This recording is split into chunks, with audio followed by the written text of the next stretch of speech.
రైతు భరోసా అంటే ఎంత ఎకరానికి 6,000 ఒకసారి అంటే 2 సార్లు కలిపి 12,000. దాంట్లో కూడా కొంచెం డుంకి కొట్టినాం. ఎట్లా అంటే 7,500 ఇస్తామని చెప్పినాం, అవునా?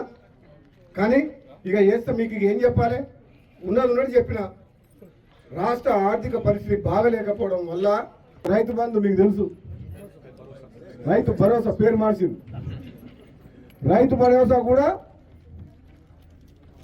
గవర్నమెంట్ రాగానే ఎమ్మటే ఇచ్చిందా? ఎంత ఇచ్చారు? 5,000 నాకు ఇచ్చినప్పుడు మళ్ళీ కాంగ్రెస్ వచ్చిన ఇచ్చిండ్రు.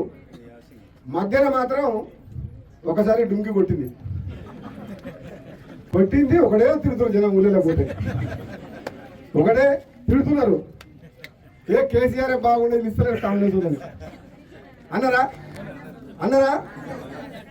కానీ కేసీఆర్ బాగుండే రైతు బంధు ఇవ్వలేదు అన్నారు. కానీ ఎందుకంటే అక్కడ పోతే గ్రామ సభలో ఎక్కడ పెద్ద లొల్లి అవుతుందంట. ఎందుకు లొల్లి అవుతుంది అర్థమయ్యేటట్టు ప్రజలకు చెప్పాలి. ప్రభుత్వ ఆలోచన ఎంతసేపు పేదవాళ్లకు సంక్షేమ పథకాలు అందాలన్నదే ఈ కాంగ్రెస్ పార్టీ ప్రభుత్వ లక్ష్యం, మా లక్ష్యం.